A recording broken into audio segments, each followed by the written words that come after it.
That's a good one. That's a good one. Oh, God, it's a toad, son. It's a f***ing toad, dude. Let's go. I wake up to a little bit of drool on my pillow, feel like it's gonna be a bad day.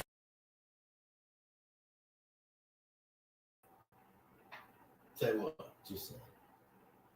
You know what? Just say it. That you're sick. Yeah, you say it. Not that I'm sick. What am I supposed to say? Welcome back.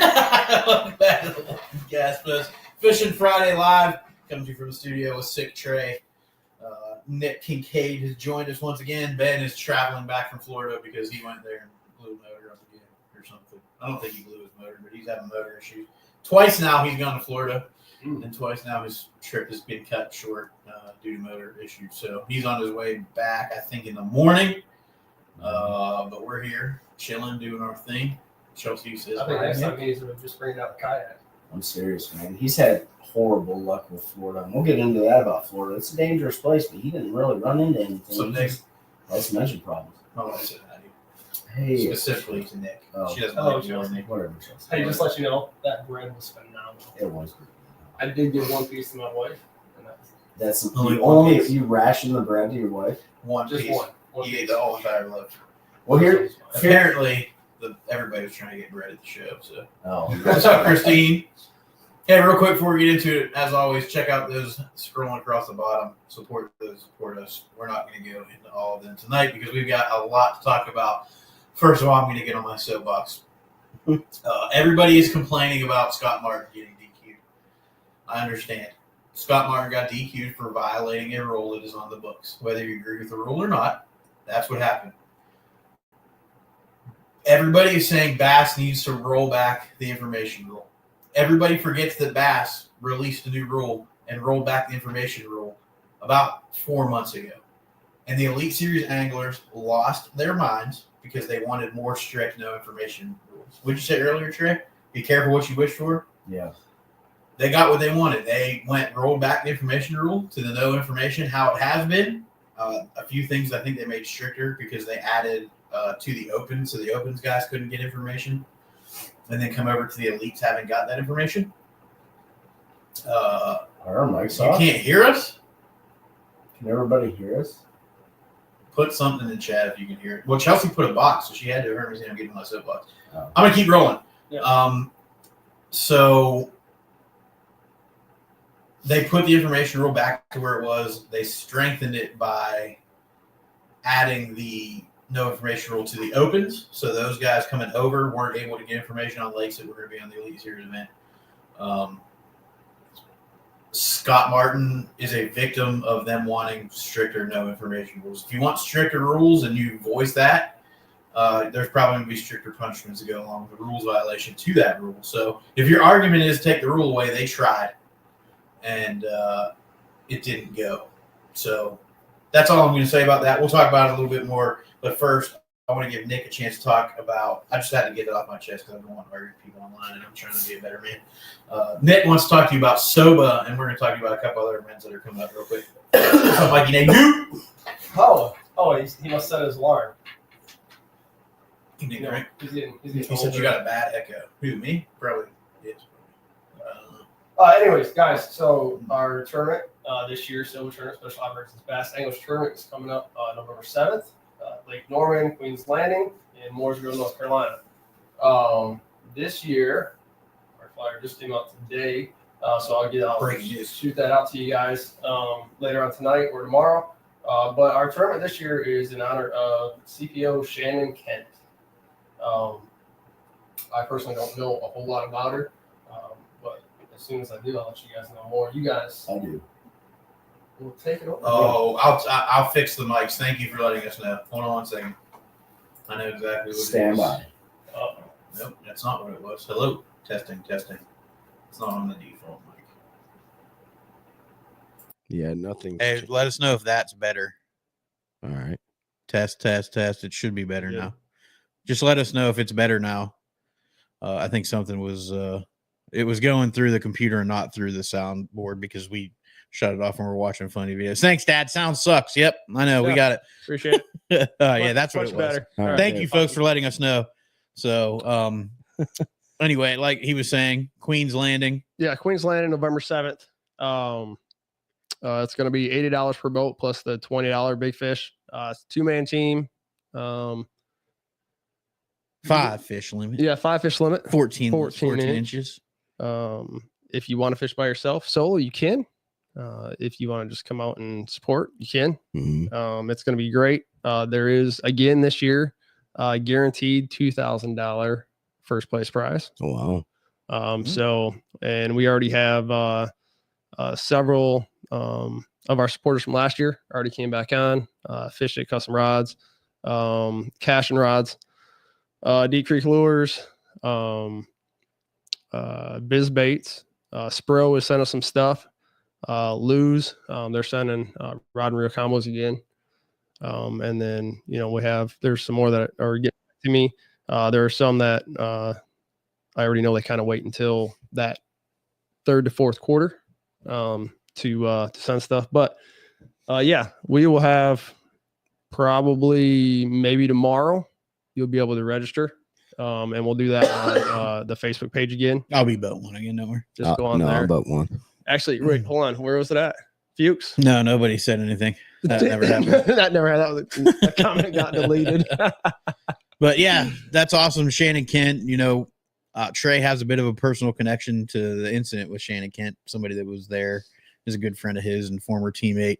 He's wrote a book. He will be on our show. We're just trying to determine whether we're going to go to him and do it from Michigan and hang out with him for a couple of days, or catch him when he's down here or do it remote. But we are definitely going to have him on to tell his story of outdoor therapy. And that's an incredible man right there. So, but yeah, Shannon Kent's story is well known. If you go out there, lots of podcasts. Her husband, Joe, has been on a few and talked about it. Yeah, actually, her husband just got nominated to be the director of the National Counterterrorism Center. Oh, awesome. So NCTC, which is up in DC, as they all are. There's a great book out there on Shannon that you guys can read. And then you guys can read 0% Chance, which was written by John Turnbull. And then there was 3 other casualties in that, but you can go into that later. But you guys should definitely do some reading if you're going to come down and support that event. And even if you're not, it's a great story to look into, true American heroes and patriots of this country. So it's really cool that SOPA's putting this on for those fallen special operators like that. Yeah. Yes, Joe Brando, you can register. Yeah, you can register on there. And for those that don't have any social media like that, can't get on Facebook or anything like that. You going to do it through the website or anything? I don't know if we can do that yet. Okay. You might be able to just put your phone number out there and then. Well, that's what I was going to do. If you just want to text me, I'll have Pete can put it in there. But my number is 989-710-0678. So if you want to just text me your name and that's it and number, yep, I can register you on that. That's not a problem. So just went to the world. It's okay. Hey, everything else is. Yeah. So get signed up for that one in November, and then Fish Sooner April 19th, Jordan Lake with our Take a Warrior fishing event. That one is a boater sign up or a warrior. You will be randomly paired with a warrior if you're a boater, and we're gonna go out on Jordan and we are gonna mash them on April 19th because they are gonna be shallow. Is it an 8-hour deal or are we it's doing a full 8-hour? tournament. Yeah, that one's an actual bass fishing tournament. I'm looking forward to that. Yeah, it's gonna be fun. If you are fishing the bass side as the boater, we're having a $100 optional side pot. So a tournament within a tournament, for lack of a better term, and we're gonna 50-50 that. So pay out to the top 3, and then 50% of the buy-ins are going to go back to the organization as a donation. We're also doing a $20 big fish. That entire $20 is going to go to whoever catches the biggest fish. There's no donation back. So there's going to be the opportunity to catch some biggins. Definitely on Jordan. Definitely a trophy fish time of year. And, if you're from the north, you're not usually in a position to catch like an 8+ pounder. You're definitely in a position that time of year. So we're looking forward to the Fuchs coming down and anybody else that wants to tag along with them and then across the country, because Jordan Lake has trophy largemouth bass in it. Yeah. And also remember, if there's anybody that wants to donate anything for that tournament, I know Dwayne was looking for donations and stuff like that. Tournament, anything you want to donate to the organization, because we set up free trips to take warriors out year round. And they got to sign up for that, right? Right, Pete? They sign up on the military. They can sign up to fish. go out and Yeah. Not So just the tournament, but if you go to take warrior fishing, we just spent a good chunk of change thanks to donations, but we are developing an app that is sort of like Tinder, but for free fishing trips. So me as a boater, I can go in there and say, hey, I got 8 hours tomorrow on Jordan Lake. Any veterans want to go? The veterans will be able to go on there and click yes or no, swipe for lack of a better term. Nice. And whoever the first one to claim that trip, it'll link us up and we'll be able to communicate. You just got to be careful not to get catfished. Yeah, just be careful you don't get catfished. Don't go on there looking for love because it's going to be guys like me and Trey. And we're not as pretty as we look on camera. That's why we do a podcast and not a television show. That's why the camera's 40 feet away. I'm going to wait because I think Ben can add himself, but he's sitting there very patient. Hi, Ben. How you doing, Ben? I'll bring him on. Oh, I took him off. There he is. Hold on. Let me set it up so we can see both. There we go. Yeah, I guess you're right. I could add myself, but I'm just sitting here listening to the conversation. Yeah, I thought you were just letting us. Chelsea said truth that we are better looking on podcasts than we are in real life. Yeah, that's true. Would like to name it to Jordan, make it to Jordan one day. Yeah, Frank. I think aren't you over? My dad said hi, Ben. If you can't see all the comments, what's going on, Jeff? Yeah, man. I mean, I think you're a Huff Daddy in the house. I think you're over towards Norman, Frank, if I remember correctly. Western North Carolina, Central North Carolina. Well, that's more Western than Central, but I mean, it's not that far, man. It's definitely worth a drive. It can be a tough lake. Trey caught 8 even yesterday. I think it was probably 798. He lied to us, but I didn't see a scale picture. There was about 27 kids there to verify that. So it was 7-9. It wasn't 8. So let me ask you this, My Trey. scale's not even set to when you ask the kids, obviously they're younger kids, right? Yeah, this is like school hiking. Okay, so school hiking trip. What was the biggest weight one of the kids thought it was? 25 pounds was the biggest thing I heard. Okay. It was like 25 pounds, and all the teachers and stuff had the kids right there, and I was just like, well, let me bring this fish over so they can see him. Maybe they'll get hooked on fishing. One of them, you know. And then this little red-haired kid, man, he had glasses, long red curly hair, and he was like 8 pounds, like 8 pounds. And so I was like, boom, and it was like boom, 800, and I was like, who said 8 pounds? He goes, I did. And I'm like, you're on the money, dude. Did you give him a prize? No, but could have gave him some Nighthawks. That's kind of weird. I don't want to like give stuff to like little kids, you know, when they're out there. But then the teachers were like, are you going to eat that fish? And I was like, no, I'm going to put her back in the water. She's going to go lay her eggs for me to catch later on. You know what I mean? That's pretty cool. It was cool though. Yeah. And they watched me scope it with a jerk bait. You're welcome. Oh, love it. Giving away a little juice on Jordan for anybody. It's about his name was Johnny. My dad said little Johnny, little Timmy. But yeah, so sign up for those events. Let's get back to this whole thing with Scott Martin. I know you all heard my opinion. Like it sucks for Scott. Absolutely, Scott. And then why didn't hear your opinion? What was your opinion? It wasn't really opinion. I got on a soapbox because everybody's complaining. They want them to do away with the no information rule. Bass tried to rule the no information back rule. If you remember, they tried to make it where they could gather information up to I think it was 30 days before or something like that, right? And remember the whole hoop law about the open thing. Like exactly. So they added the no information. Yep. So they added no information rule to the opens as well. The Elite Series anglers wanted stricter no information rules. And sometimes you should be careful what you ask for. Be careful what you wish for. Well, with that though, if they would have kept those rules, 30 days out, Scott Martin would have still failed it then, because he said it was 3 weeks. Right, but I don't know that the punishment would have been disqualification. Yeah, I believe that them raising Cain and saying we want it to be more, we want it to be stricter. Mm-hmm. Bass is like, you want it to be stricter, then we'll go all the way with this. If you violate this rule, you're going to get DQ'd. Yeah. No matter how innocent, no matter how uninnocent. Both of them were fairly innocent. Yeah. Things that occurred. The one thing that did bother me about Scott, I don't know if you watched the video when we went on Bassmaster Live, and he was like, this was an accidental violation. I didn't go asking for information. But then 30 seconds later, he said, I made the mistake of asking what the water looked like. Well, then you asked for information. Yeah. So you kind of contradict what you're saying. Okay. Well, here's like the thing with that, because I watched it on live today too. Oh, was it today or yesterday? Yesterday he was yesterday. Frank, you're right. It's one thing to go thinking. I watched it. It's like, well, we've all been there. We're talking about people who fish. I mean, hell, it's come close probably sometimes for us with like Seth and other people. Like, we're just talking and BSing around and things. And it's like, oh, you just ask normal fishing questions like, what's the water like? What's, this here and this there? And you don't even catch yourself doing it because it's just you're right. We do, but Seth, Josh, all those guys we know, Destin, I spent an entire day in a boat with Destin. Never once did they ask a question.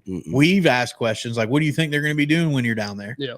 Or, what is this? But never once has any of them said, you think the water is going to be this, or what do you think they're going to be doing? Or what's the water look like? It's one of those things you have to be cognizant about. Yeah. Well, plus they usually ask questions to, people that are better than them. Well, that's why they ask me. Yeah, they didn't ask me. Well, like if you're someone like Scott and you live down on the lake and you haven't been on the lake in months because you're not allowed to be on it, right? Because of the off limits rules and stuff. It's just. But he can be on it. He can guide. He just can't use any of that information. That's the goofy loophole rule that they have. Yeah, that's a really funky part of that information rule. I'm not a huge fan of the information rule, the way that. Agreed. The way that like the loopholes in it, right? Like you can guide on your home lake, but you can't use any of the waypoints or information that you get. Okay, well, that's kind of asinine to think like. And I get it. I understand why they do it because guys make a living. They got to make a living guiding, right? That's like Destin up on Lake Erie makes a living up there guiding. And I agree with what you said, Joe Brando. But go ahead. But yes, and so that's the black and white right there is soliciting versus not soliciting information, and self-reporting I think is a big thing too. Even when you're like, hey, I overheard information, but then there comes the judgment. Like, did you self-report because you knew you were going to get caught? I was just going to ask this. Or did you self-report because of what just happened to another competitor? Right. And you said, oh, maybe I better say something. Like, here's the whole thing. We don't know. Everybody, Scott self-reported. He's such a stand-up guy. It happened 3 weeks ago. Did he report because somebody just got busted? I don't know. Did he report because somebody reminded him, hey, do you remember when we were in the shop and you asked about the water? Yeah. Like, maybe you should let them know about that. We don't know. But would this have even been a thought?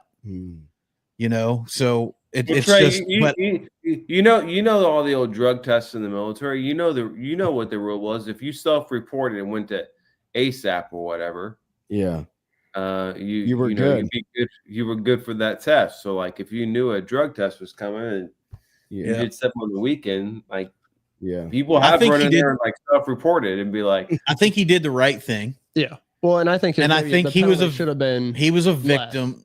Less. I don't think it should have been. I'm going to go back. One, I think he got exactly what the Elite Series anglers asked for when they said they wanted it to be stricter.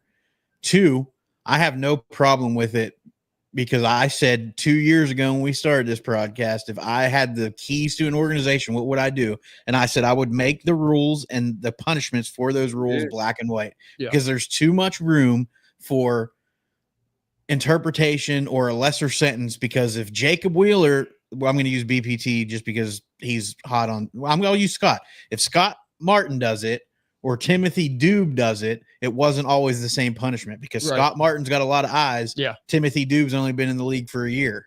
So the punishment wasn't always equal, even if the crime was. And it's all the way across the board now. And right now it's 100% across the board. Matt Herron got disqualified. Scott Martin got disqualified. Do I think that should be a disqualification? That's one where you might have to write in there the circumstances behind the information you got, right? Yeah. Did I ask information? Did I accidentally overhear information? Did somebody post something on social media I failed to report? Did my brother start spurting off at the mouth and I didn't tell him to stop? Well, there might need to be some more background, but I don't have a problem with it because we don't have that right now. And they're like, here's the crime, here's the punishment. And it's been equal to both people that have done it. I think everyone, there's a lot of comments coming in, so I'll make this quick, but My thing is this: you got 100 and something guys on the roster, and you don't have time for the judge, jury, and executioner style with all 104 of them. Yeah. Like, you don't have time as a tournament organization to wrap up all that data and then make a well-informed decision. You almost have to have it be extreme in the sense that, like, it doesn't really matter how it shook out. Like, I can't have you fish. Yeah. I don't have time because I got 100 and something other guys to worry about. Yeah. Right. And it sucks to suck. And somebody, and I think Joe said it on here, Joe Brando, he said he's going to be fine, or whoever it was. Yeah, we'll get down. At the end of the day, like, yeah, you can give people waypoints and information all you want. They still got to catch them. But there is information that can be very, very useful out there to these guys. So they can't say, well, that information was really, really useful, and I don't think that's very useful. They just got to have a standard. Well, and doing across it the this board. way too, it'll let the other elites know, hey, listen, these guys mean business. Yeah, it sets and a they're- precedent. Yeah, Right? they're not. I bet they want to walk back the information rules for next year. I don't think they should then. I don't think, but I bet they want to, because now it's bit them, and something is innocent. And I'm with you. He said during halftime show, and that's what I said. He wasn't thinking. Yeah. He asked the question, self-reported. If it wasn't anything drastic, why the DQ and not a smaller penalty? Because he asked a question. He violated the rule, and right now Bass's punishment is disqualification. And to Trey's point, you almost have to go to the extreme, because you can't sit down in a room with a panel of guys and listen to this dude's story and then verify his story and then say, okay, you weren't as bad, so we're going to delay you a half hour tomorrow. Well, and the other thing, and Joe, appreciate you commenting on here, but here's the thing: what he reported is what he reported, and they can't confirm whether or not that's the only thing he heard, or if there was a lot more to go along with it, right? And so you're talking about putting a weighted scale to information. Yeah, it's impossible to do. To me, information, it's impossible. Solicited information is solicited information, Yep. whether it's water clarity or it's, hey, how did you catch him? John said he'll be okay. Really, you can still give location techniques and lures and still not catch them. It's basically free advertising for SMC without even fishing. Yeah, and there's people saying this may be a ploy to get more eyes on himself, but who knows? It's because they voted for stricter protocols. We'll never know, but it's wild, man. I think it is, Joe. I mean, Bass tried to roll it back, and the anglers raised Cain about it. Bass in Bass's eyes, they may think that this is what the anglers want, whether it is or it isn't. Go ahead, Look, man. I'm just trying to read through some comments. And look, Scott said that on his thing. It's like we as anglers voted for this. I think where a lot of this came off, the disparity, is what happened at the Opens, and comparing the Opens punishment to the guy who was just fined. Two different tournament directors, two different organizations. First year of the rule. I understand that, but like to the public who just watches and looks at this, it's like, okay, well, your amateur tournament's way less strict, which should be in a way if it's amateur. But like compared to what Scott and Matt, I mean, like, it's just like, well, what's going on here? Like, where's the consistency? People fail to recognize that they're essentially two different organizations: the Bassmaster Opens and the Bassmaster Elite Series. While they're both under the Bassmaster flag, two different tournament series, two different rules, two different tournament directors who are making those decisions.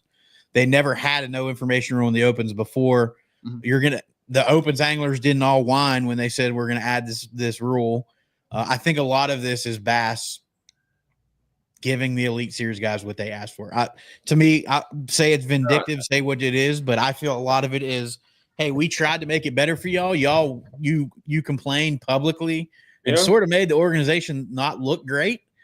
So you're kind of gonna get what you get, but I don't know. That's my opinion. Yeah. I definitely want to jump into the tournament here in a minute. Yeah, we will. I think it's absolutely. Let me finish going out through. Yeah, Pete's soapbox kind of. I'm done. Opened up. If they're getting what they asked for, then it's what they get. Hey, what's going on, Small Water? He's down there at Donkey Land. Wife posted a giant. We'll go look at that here in a little bit. What about the kid on the Open? Same thing. Paid a fine. Didn't lose points. Joe, that's what I mean. I just think it's a tournament director. The situation's a little bit different, and I think there's probably some animosity right now between the Elite Series tournament director and the rules boards and things like that. If you're fishing at the highest level, you shouldn't be asking anyone but your competition for advice. Don't disagree. I agree with that 100,000%.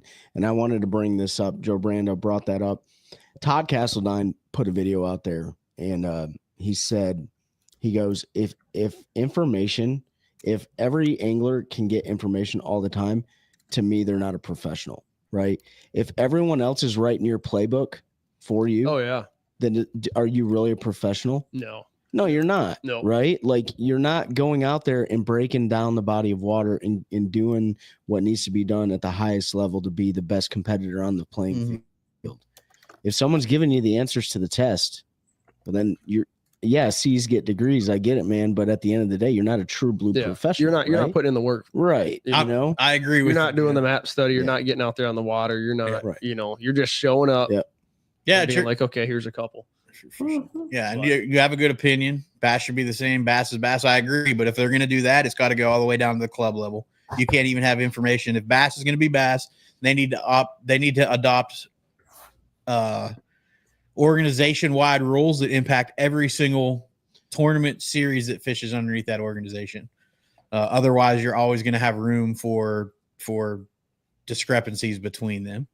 Is it the same as two pros swapping base tells them where to go during a tournament like today? Nope, I don't think at all. I think if you have competitors that are willing to share information, whether they're friends in room together or brothers, I think that's okay, because at the end of the day, you're trying to take money out of my pocket and I'm trying to take money out of your pocket. Yeah, they could be dead lying to them too.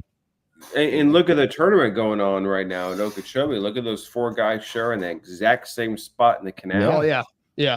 And I was just going to say that's a good segue into it. I think it'll be down to 2 tomorrow. But yeah, let's go into the tournament. I haven't got to watch any of it, so I'm gonna have to let you guys talk. I've watched. I've keyed in and watched a few hours of this. Okay. Since Let's hear your Zona breakdown. It's been kind of boring. Puff Daddy breakdown. It's a fruit bat. It's been kind of boring. You had a couple guys. Are we watching the same tournament? No, I think it is been kind of boring. A lot of the guys they're on the rim canal. A lot of the guys are not actually out in the lake. So it's canal fishing. They're using a lot of forward facing. They're not out there flipping their reeds and going. I mean, that's just the condition of the lake and the time of year they went. And because of the hurricanes, the water's been all messed up and the grass isn't the same, or it doesn't fish the same out there. But like everyone's been pushing the canals, and it's just kind of like, well, everyone's doing the same thing. That's true. Well, let's set the stage for everyone listening and watching here. Okeechobee's a half foot low. It's really, really dirty, and it has changed the entire ecosystem of the lake right now. The reason Ben talked about it, anglers are pushing into canals because that's where that tannic water's at, that true Florida water that you're looking for. There have been a handful of anglers though that have made the lake work for them. One being Trey McKinney, right? Yeah, McKinney did. So is the majority of the lake muddy then? Yes. Okay. Yes, and South Bay right now is just it might as well be the Dead Sea. I mean, it's almost like that lake's always been like north or south always seems to be better, right? Like one side. Yeah, but I mean, you can fish that southern. A couple of years ago, you could get in there and do pretty good in them cane fields. Yeah. But now with all the, I hate to say, but with all the spraying and stuff that they're doing, it's just yeah. You know what, Ben? I do agree with you on this one. What's up, Brent? This is one of your special operations bass angler shirts. Yeah. So they are using a lot of forward fishing. Nick had one on too, but he changed because he didn't want to match me. So we'll go into they're like this. They're not the real 4 horsemen, right? But they're all sharing the canal. So the top, I wish they could be there. Yeah. So the top dudes, Brandon Polinek, Timothy Doobie, Will Davis Jr., and Greg DePalma, right? They're all sharing the same canal. They were all there on day one. I think Tyler Williams was out there too. There's a couple other boats there too. I think they're a little bit further down, but yeah, you're right. There's definitely more than those 4 in the canal. But these guys are specifically sharing a spot where they can pass baits back and forth. And I thought it was super cool to see how Brandon Polinek's patience today really prevailed, because going into today, Greg DePalma was leading the tournament with over 29 pounds. And Brandon De Palma left and made a 30-mile run down the lake and went and fished an isolated area where he ended up putting together like 18 pounds. But Polinek stayed there. And he commenced to putting a butt whooping with a crankbait on. With a crankbait, right? Yes. Big crankbait. A big plug. What kind of crankbait? I don't know. A mega like bass. an 8 Japanese. You cannot get them in the U.S. right now. Yeah. Some sort of jade Well, you'll be able stuff. Yes. You will be able to get them in the U.S. because they'll be sending a bunch over here. So but I'm telling you, what do you have? He had a 9.25, 2 over 9, and then a 9.29. Yep. And then his third fish was like a 7.5. Yep. Unbelievable. He had 35. Within what, 7 It minutes? was, I know it was the biggest bag ever weighed on an Elite Series. He event on broke Okeechobee. He broke Ish Monroe's single day record on Okeechobee by 5 ounces. So he had 34.10 today. and Ish Monroe had 34.5 up. Yep. So they set a record today, right? For biggest bag. For biggest bag. And then they set a record for biggest Elite Series fish on Okeechobee, which was 11.8, weighed in by David Gaston. Yes. Who didn't have a camera on him today. But this is not, and it was like yesterday with Greg there. And I think Greg caught, a 5 or 6 pounder there at that spot today before he made his run. And we're a good decision on him because he ended up catching 18 pounds. He's still sitting in second. But now he's 10 pounds down. But yeah, but he can make that up easily. I mean, when you look at it, Brandon or Greg are the only people with over 40 pounds over 2 days. It's not even like a 20-pound average for the next rest of the field. True. Yeah, it's not. It's not a big if you fish look factory. at so yeah. Did you watch any of John Cox today? John Cox was flipping all day, and he had 20. Yeah. Hold on, let's see. He had 25.4. And I tell you what, doing what he likes to do. Credit. I give that man credit. Like he was flipping doggone just pad fields, like not just mixed. Like when I'm down here, I like the mixed grass. I like Kissimmee reeds, pepper grass, pads, everything mixed together. Maybe I can try to figure something out and then move in between them. But there's just that hundreds of yards of just pad fields, like just to flip them. I mean, obviously somehow he found that area probably in practice, but like just to flip or punch those pad fields slowly is just that's what he likes to do. That's his money. He's got a lot of time in Florida on those lakes. He grew up there, fished it his whole life, and he I mean it probably sets up for him because that dude is just such a naturally gifted angler. I think he can see that he through can water. he can do things that nobody else can do. Remember what tournament wasn't last year? John Cox has lateral lines. I think he can literally feel fish. Which derby was it last year though, where everybody was out pinging a minnow and he went back in some nasty cheese? That was at and was mashing them on a frog and Wheeler. Yeah, he was on Wheeler. Everybody else is out with a dang minnow, and he's in some stinky cow poop filled creek arm mashing them on a frog.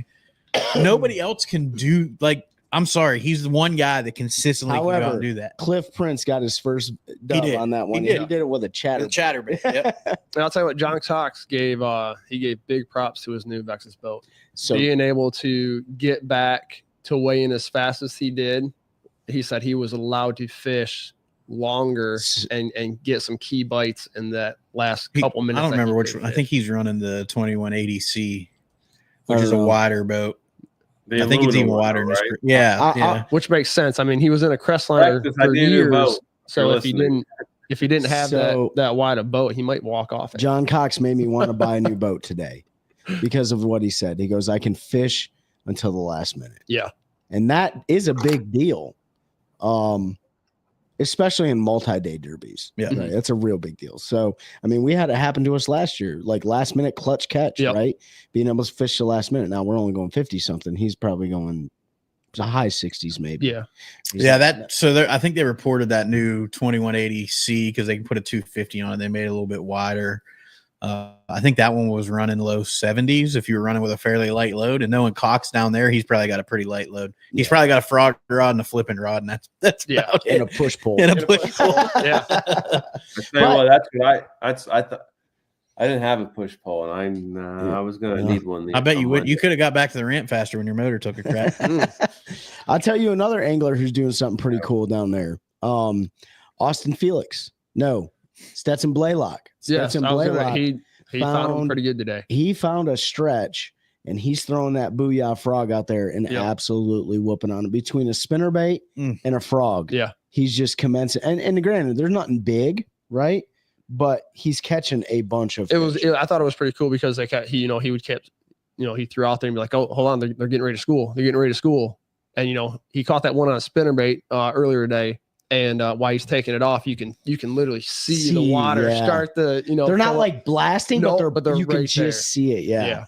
It was super cool. I mean, I agree with Ben. Like, this isn't a big fish factory lake. It's a big fish factory lake, but it's not a big fish factory tournament right now. Well, yeah, I mean, the lake is jacked up.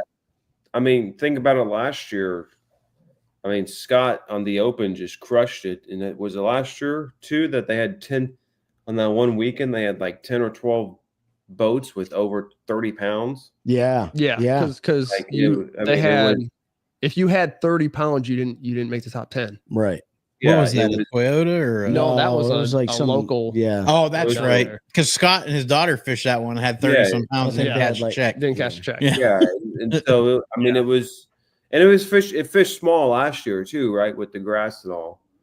When the Opens were there, the elites didn't fish when the Opens were there. Well, and it was a different time too. They were on beds. Yeah, that was when. So, I mean, that was January. That was earlier on, but largest single day or largest weight in a Open tournament, right? He won that one. Yeah.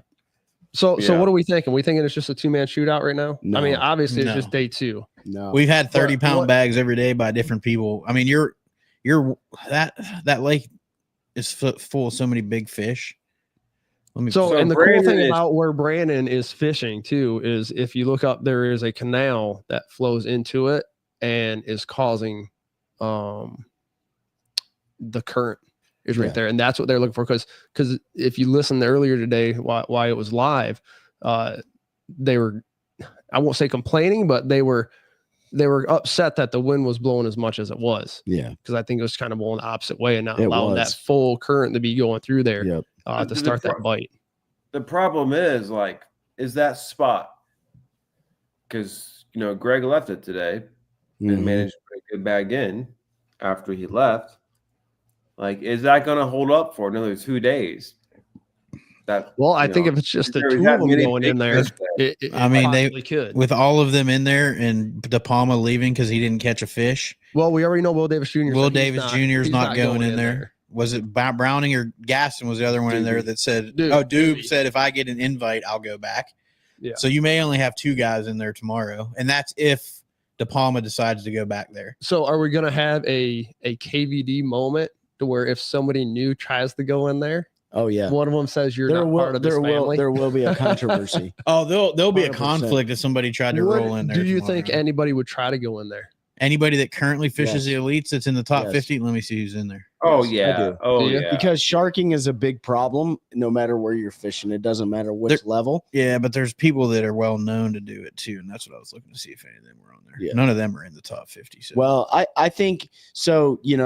Florida, we've all fished Florida, right? Mm-hmm. Ben's in Florida right now. Ben's sort of. Right? I just came. Ben's tried to fish Florida.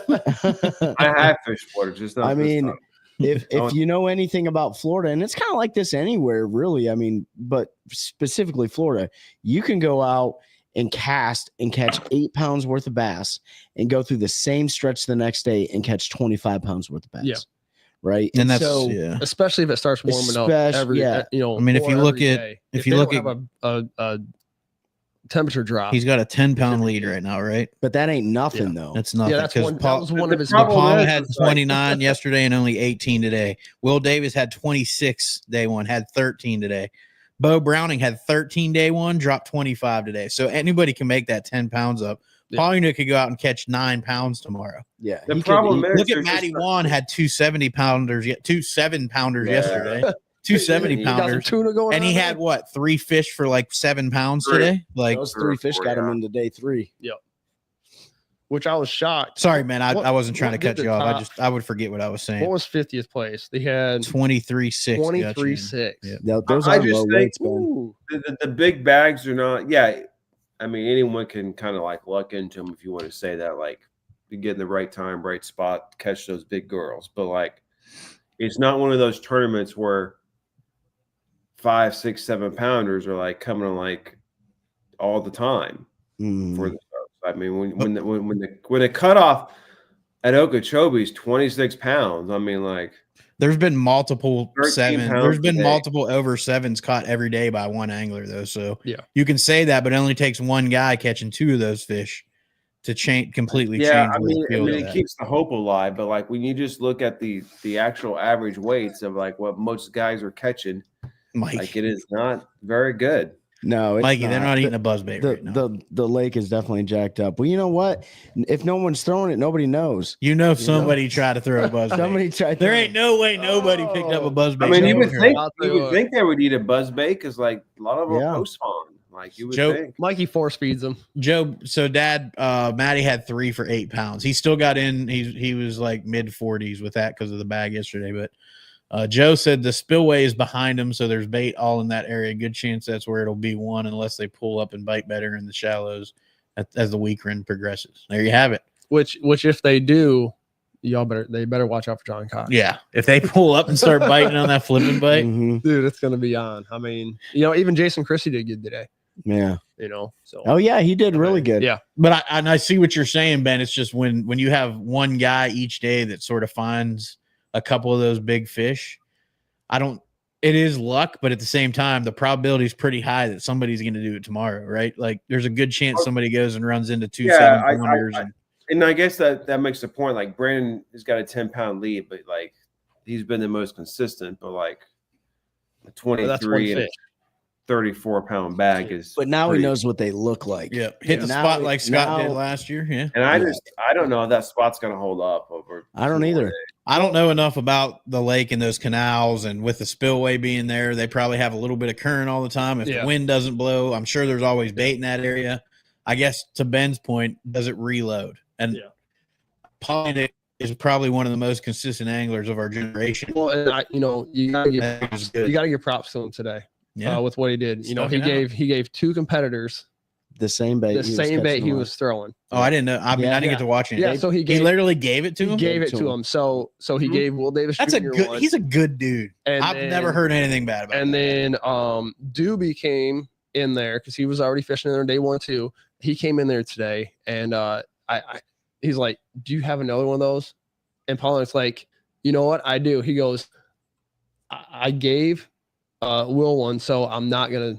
Not- tell You know what's no." cool about that And he too went is to his Doobie's box fishing for and his gave it to career, him. right? Because Yep. he qualified through the nations, had not a great year last year, and so he needs to have a good year this year to keep fishing the elites, or Yeah. else he's going to be gone. And I mean, like that potentially giving him that bait, and Yeah. if it saves that tournament, yeah. that's what gets him in. Like that's just a good stand up guy and a guy that is and Polinick, after he caught his 34 pounds that he had, he actually he didn't leave the area, but he went over to the he side. blocked the hole, is what he did. He went over to the side so the other 2 guys could slide over That's and cast Yeah. where he was. And I thought it was funny. I don't think he said it, loud enough to where everybody could hear him, but he's always got his mic on him. And he's over there on the side and he looks down. He's like, "Oh, there's a 4.5, 5 pounder on a bed." Really? Yeah. They're pulling in their spawn Yeah. too. Yeah. Yep. Yeah. So Will Davis Jr. made the comment too on stage. He said, Brandon let me have the same line that he was casting at. I cast the same exact bait and I could not For an get hour. bit for an hour. This just goes to show you it's a perfect example is you cannot catch another man's fish. Dude. Nope, and I want to use that to go back to the no information rule and just give you my opinion. I don't like the rule. So if anybody thinks I'm like this jerk that thinks it's a great thing, like I don't like the rule the way that it sits. And I think to Trey's point, like we've gotten information from people before when we're going to a new lake, like you need to go check this out. Here's waypoints. And we have not caught anything. And we have left those and went and done what we want to do and fish to our strengths, and we've caught fish. So it's very hard. Like I know I could give you 3 waypoints on Jordan Lake right now and tell you to go out there and fish it, throw this bait and do this, and you're going to catch them, and you probably won't catch them because you have no idea how I position my boat. You have no idea the exact cast that I make.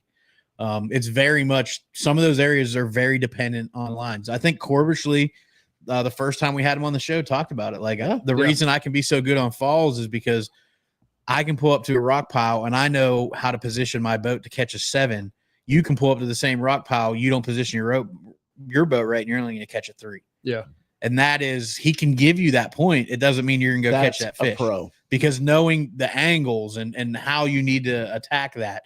Well, just working. You got to see it with Seth. Like, the way Seth picked 1 point until he found the right cast. Yeah. And then he's able to pick every a fish clock position he hit that point at, and it was finally like donk. And as soon as he knew the angle, he went boom, and he ran that pattern, right? And he was catching them on every point. Yeah, I mean, like that's just how. What's going on, right? Pete Dub? Oh, Pete Dub in the house. So. Yeah. So let's talk. I mean, do we need to cover anything else with the tournament? What's your prediction? Paul, you not going to pull off the dub? Ooh. I'll give you mine. I think they're going to pull up, and I think Cox is going to jack them, and he's going to pull it out. I'm gonna stick with Brandon because I think even if he doesn't do so well tomorrow, I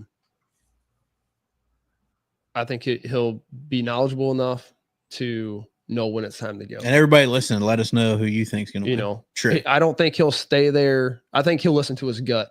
So if his gut's saying, "Hey, I need to go now," he's gonna leave. He's gonna leave. He's not gonna get stuck there. Yeah. I think Polonek's gonna pull it off because of how he had the worst season that he ever had in his entire lead series career last year. His attitude is in the right headspace, and he's got a lot of momentum. What is that? I don't know. Ben's watching a truck back up or something. Oh, Ben, what do you think? No, I think Brandon's probably going to pull it off, but my only concern is like, I can't read that comment, David.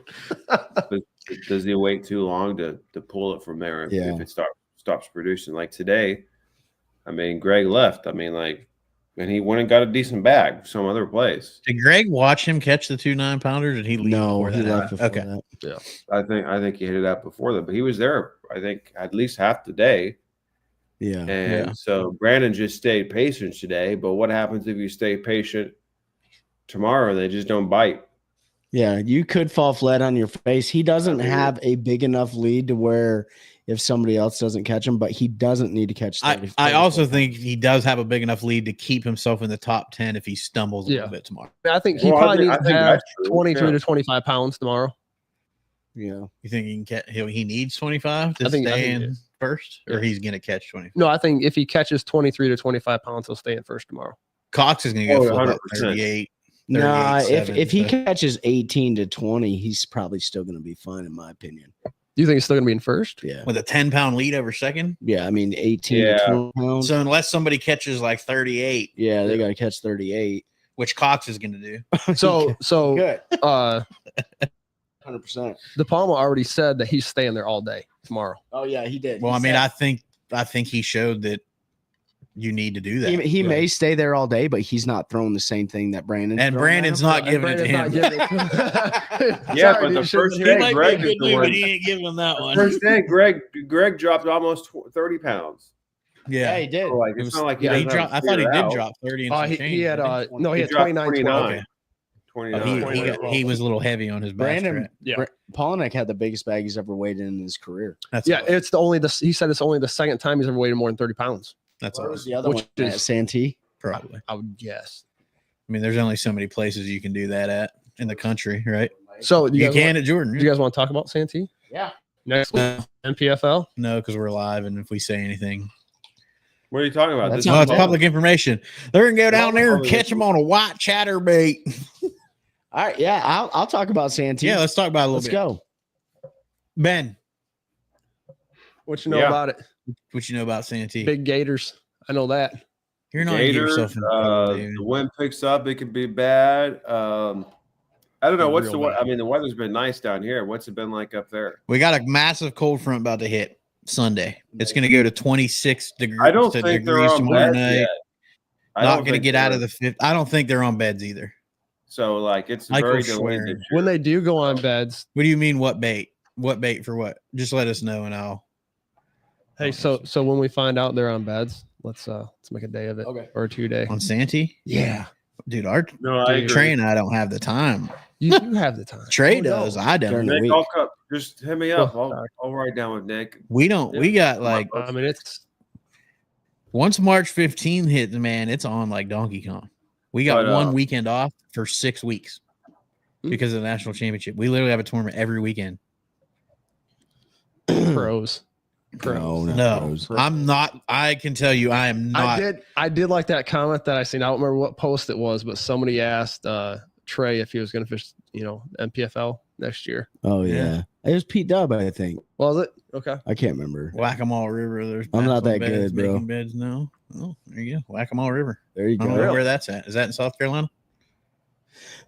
I think Santee's going to be one on a moving bait.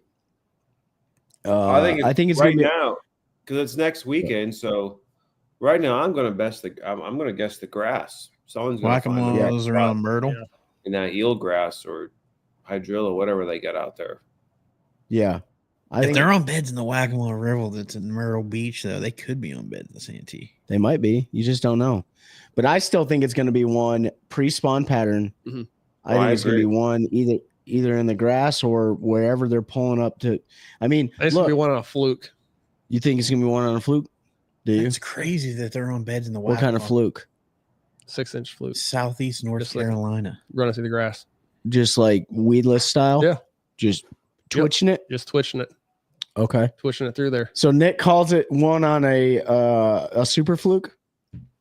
A super fluke. Probably green pumpkin or black and blue, maybe white, running through the grass. What do you think it's gonna be one on, Pete? I think it's going to be one on the Nighthawk by our boy Seth Ellis.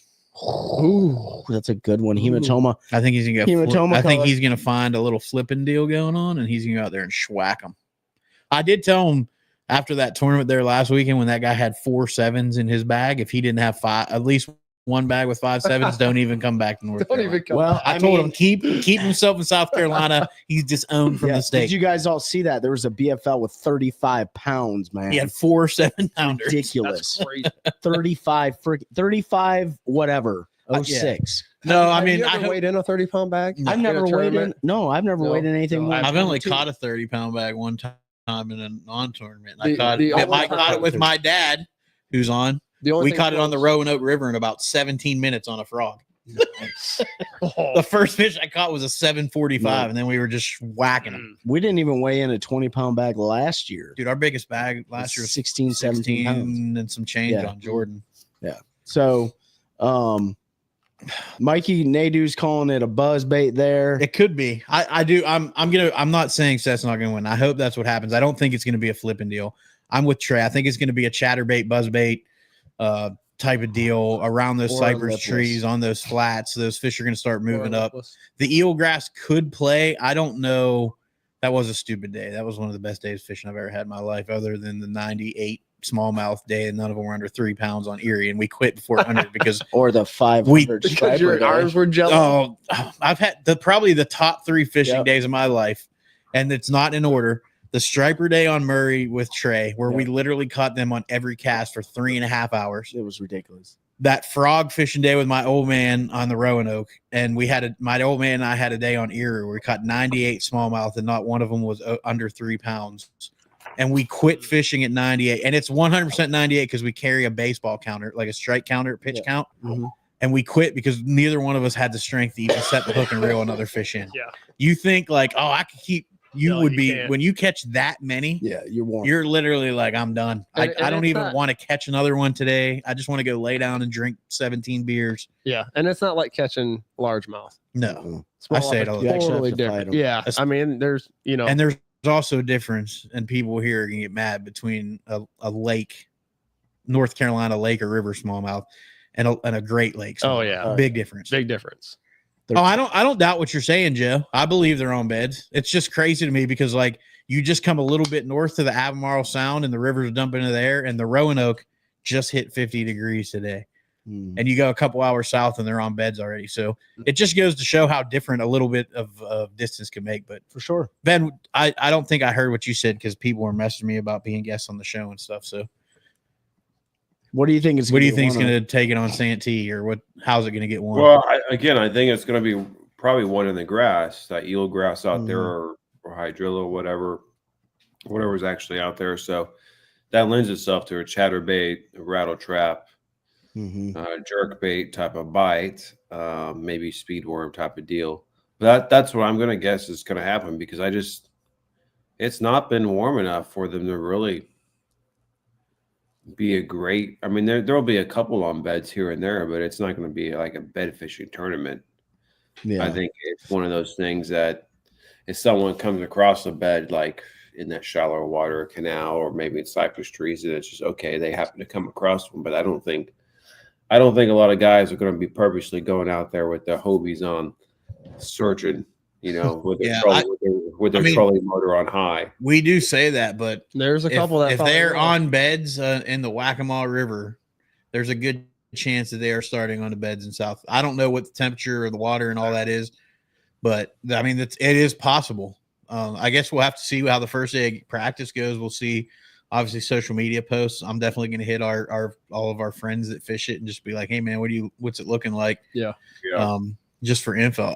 Next week, as much as I'm going to watch the MPFL, I'm going to do something that I don't usually do and try to watch some BPT, because they're on Murray, and Trey and I are heading there in 3 weeks for national championship. So I want to get an idea where those fish are right now.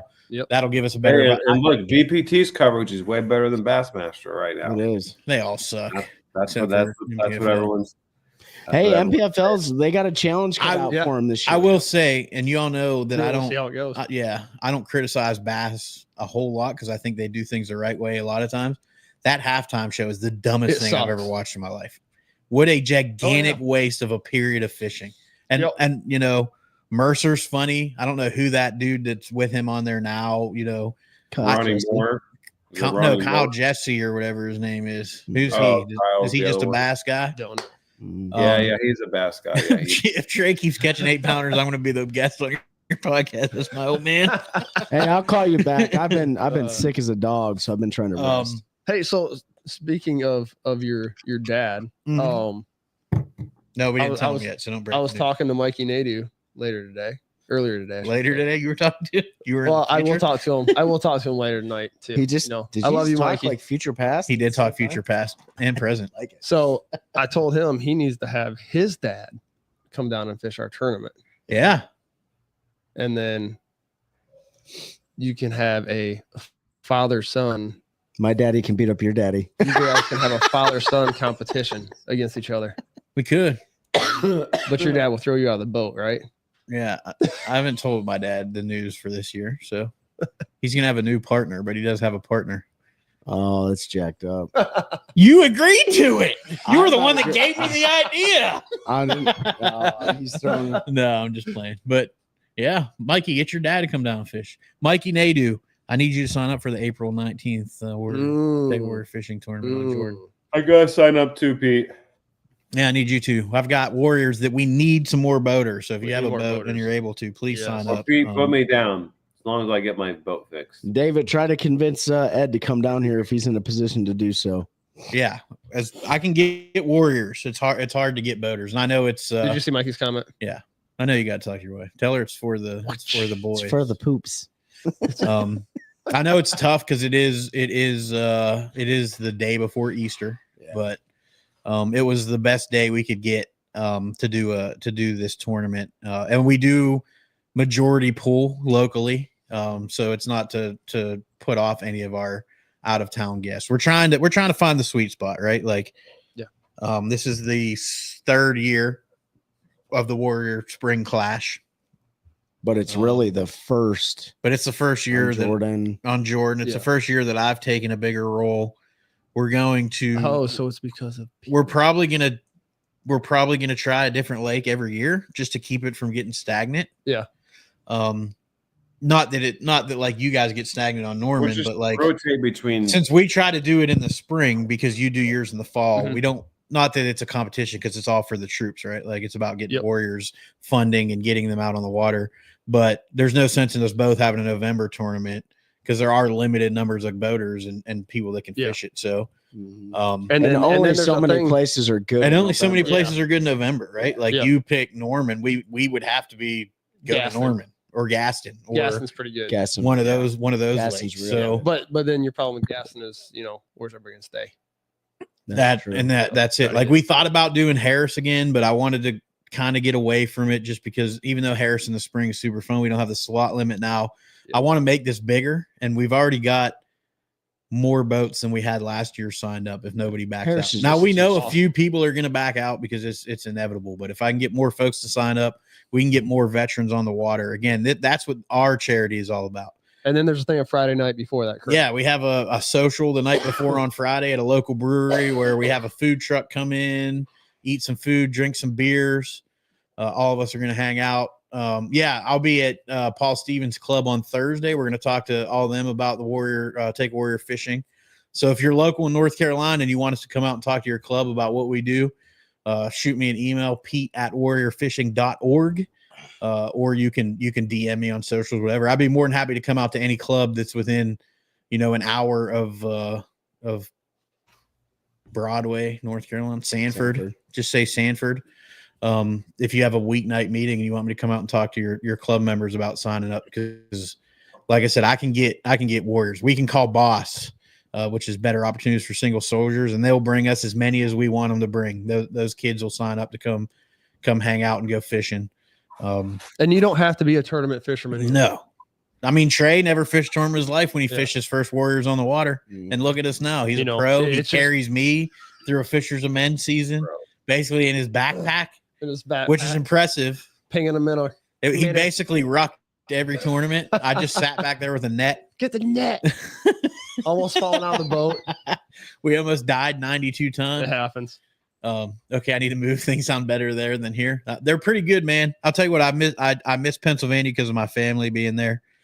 But the best thing I ever did was move to North Carolina because you can't make friends like Trey and I guess Nick will put in there. Mikey Nadu. But no, there's nowhere better if fishing in the outdoors. Fishing the outdoors and just just the people you meet here, man. I got those pictures Ben, too, Tony. there's not a bunch of Bens. The military communities here, I align a lot with You the say values. that, Steve, but I don't know. I'm still sitting in 75-degree weather right now. Yeah, you know what, Ben? Well, you're not fishing because you broke your boat. So Florida Why don't we clearly all wants you to. just So move wait, down? Ben, Let's let me all ask move Ben. down here. Let me ask Ben. Well, for you'd never be able to fish because your boat's always broken. Yeah, I know, but maybe if I Are lived you here, going to come on the trip we're planning for next year? Yeah, For I mean, the Florida? only Are you going to bring an extra motor? no. At least you I'm guys sorry, I have- shouldn't talk too much smack because something will happen to mine. You know what's funny? Speaking from the guy who's literally had a loose bolt hanging out in his engine the entire year. Doesn't hurt nothing. It's just been hanging out there between his lower. I think it's been there since the day I bought it. It lives there now. It'll come out when I change the I impeller. mean, it Or happens. he's If jumping it's not beaver broke, if dams. it's not broke, don't fix it. Like Yeah.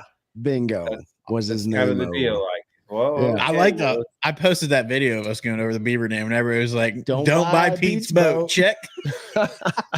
Look, you would be shocked I if will you went say under I my got- boat. I got It's actually not really that bad. skinny. Well, I told you guys how skinny I got on Monday, right? Yeah, Yeah. I don't think I told the lie, but like, I Team guess Trini, I don't Toho- miss the snow. I guess Toho's about a foot low, foot and a half low. Yeah. I don't know. I don't know. So my maps are like all not right. I didn't account for that necessarily. Ben's the Well, only like- officer here. That's why we're rough on him. But the problem is, like, going to a new lake, this is something I really learned. And the first day you're out there, it's rainy, so it's obviously kind of foggy, windy, rainy out. Like you can't see as well. So like you don't know when like you're getting on top of hydrilla mats. You don't know, like it's much harder to look down in the Can't see water. the trails. Yeah, You can't look down and be like, oh, this is precarious or not. But like I mean, I was trying to go back to a canal that's way back there, and I was like, well, this should be, well, when I came off plane, my hole was dragging. So that was, Wait, did you try to go into, because you launched at the northern end of Toho, right? Yeah. So you launch, you come out where those two big walls are at. And then if you're heading down the lake, on the right-hand side in the northern part of the lake, there's a canal. Is that the canal you tried to go through? No, this is on the left. Okay. It was because that canal is the one that Mike Johns and I jumped in his Ranger. Because I know if you were to say that was the one, I'd be like, well, no wonder your hole was dragging. There's a giant sand. Well, and like there's another canal I went into that was right by the ramp. Or two that was right by the ramp, but it was hard to get in there on the trolley motor. And I guess because the locals were down the local, but the guy who's been down there 3 weeks out, the lake's about a foot low. Well, that makes sense. That adds up. But it was on the west side. I mean, it was on the east side. It was like, and I had to go through all these boat lanes to get back there. Go through this marsh island and stuff, and then get all the way back there. I was like, this is not very deep.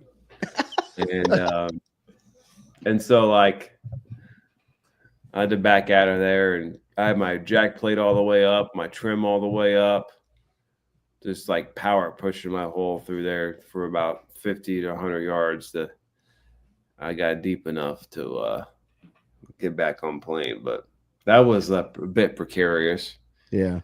Well, we're looking forward for you getting back, man, and hopefully getting that thing diagnosed and maybe taking it over to our buddies at Elevate Outdoors, which just opened up here. Yeah, I want to take it up to Elevate. Sanford, North Carolina. So if you guys are in the market to come check out a pretty cool tackle shop, they just got their 4 new skeeters in. They're going to be getting some Basscats in. They got some G3s and some Tidewaters, I think, all sorts of boats and tackle. One Cast Fishing's in there. Carolina Waters is in there. A lot of our good buddies brands are sitting in that store. Elevate Outdoors off of Highway US 1, I guess it is. Yeah. Yeah, you can go over there and see Jason and Big Mike, and they'll get you guys squared away. But we've been running about an hour and 10 minutes here. You want to get this thing wrapped up, Pete? Yeah, I got to go rig rod so we can get fishing tomorrow. All right, 10-4. Ben, you got anything for the group before we shut this bad boy down?